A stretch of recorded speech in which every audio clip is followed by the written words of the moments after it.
ఆధునీకరిస్తున్నామని చెప్పేటువంటి ఒక సాకుతోని వాస్తవ పూస్తూ ఇలా కార్మిక వర్గానికి 150 సంవత్సరాల పోరాట ఫలితంగా వచ్చినటువంటి 29 కార్మిక చట్టాలని రద్దు చేస్తూ ఇవాళ వాటి స్థానం లోపల 4 లేబర్ కోడ్లు తీసుకొచ్చి కార్మికుల యొక్క హక్కుల్ని హరించేటువంటి విధంగా కార్మిక సంఘాల ఉనికిని లేకుండా చేసే విధంగా ఇవాళ ప్రభుత్వం నిర్ణయం తీసుకున్నటువంటి పరిస్థితి కూడా మనందరం చూసాం.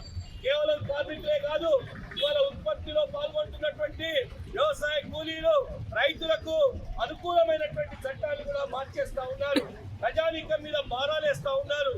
విద్యుత్ సవరణ చట్టాన్ని ఇలా ముందుకు తీసుకొచ్చి మొత్తం దేశమంతటా కూడా ఇలా విద్యుత్తు ఒకే ధర ఒకే దేశం అనేటువంటి పరిస్థితుల్లో ఇలా విద్యుత్తును ప్రైవేటీకరించడం కోసం, కార్పొరేట్లకు అప్పచెప్పడం కోసం ప్రయత్నం చేస్తా ఉన్నారు.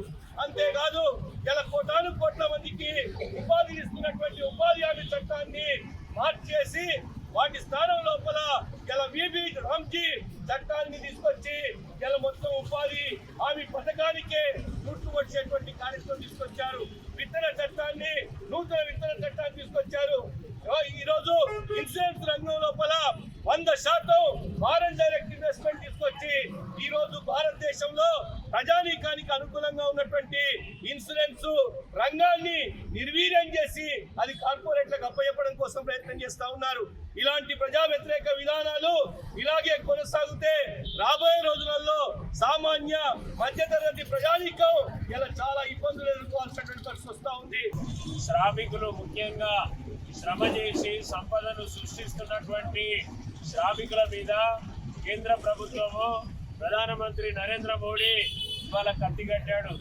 ఇప్పటికే కార్మికుల యొక్క హక్కుల్ని తగ్గించడం కోసం, వాళ్ళకు హక్కులు లేకుండా చేయడం కోసం పెట్టుబడిదారులకు ఏమాత్రమైనటువంటి మరి నొప్పి జరగకుండా వాళ్ళ లాభాలు పెంచుకునేటువంటి పద్ధతులలో 29 రకాల కార్మిక చట్టాలని రద్దు చేసి 4 లేబర్ కోడ్స్ తీసుకొచ్చాడు. ఆ లేబర్ కోడ్స్ కూడా 5 ఏళ్ల నుండి కార్మికుల ఆందోళనకు భయపడి ఇవాళ లేబర్ కోడ్స్ నోటిఫై చేయకుండా ఆపారు.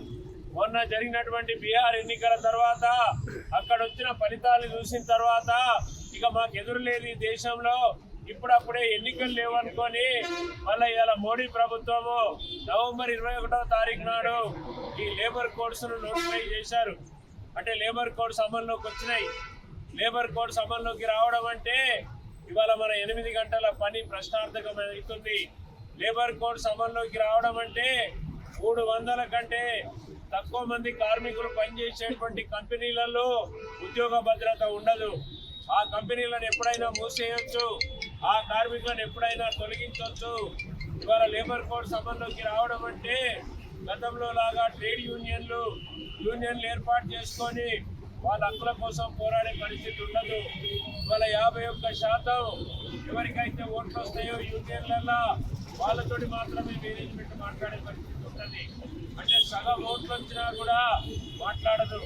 ఒక 100 మంది పనిచేసే కంపెనీలో 50 ఓట్లు ఉన్న వాళ్ళకు కూడా మాట్లాడే పరిస్థితి ఉండదు. ఈ రకమైనటువంటి పద్ధతులలో యాజమాన్యాల దగ్గర కార్మికుల యొక్క సమిష్టి బేరసారాల హక్కు బలహీనం చేసి వేతన ఒప్పందాలు జరగకుండా రేపు రాబోయే కాలంలో యాజమాన్యాలు మరి పైచేయి సాధించే పరిస్థితి రాబోతా ఉంది. కాంట్రాక్ట్ లేబర్కు రక్షణ ఉండదు. కాంట్రాక్ట్ లేబర్ 50 మంది లోపుంటే లైసెన్సులు ఉండవు, ఎవరు ప్రశ్నించే పరిస్థితి ఉండదు. ఇలా పెద్ద కాంట్రాక్ట్లన్నీ కూడా 50 మంది చొప్పున విడగొట్టుకొని దోపిడీ చేసుకోవచ్చు. ఈ రకంగా అనేక హక్కులు ఇవాళ రద్దయిపోతా ఉన్నాయి. కార్మిక వర్గం కొట్లాడుతూ ఉంది. ఇవాళ ఈ లేబర్ కోడ్స్ అమల్లోకి వచ్చిన తర్వాత కేంద్ర కార్మిక సంఘాలన్నీ పోరుబాటలో ముందుకు పోవాలని నిర్ణయం తీసుకున్నాయి. ఇవాళ దీంతో పాటు వ్యవసాయ కార్మికులు, గ్రామీణ ప్రాంతంలో ఉపాధి పొందుతున్న వాళ్ళ గురించి మరి 2004లో ఏర్పడ్డ యూపీఏ ప్రభుత్వానికి ఆనాడు వామపక్షాల మద్దతుతోటి కనీసం ఉమ్మడి కార్యక్రమంలో ఒక షరతు పెట్టారు.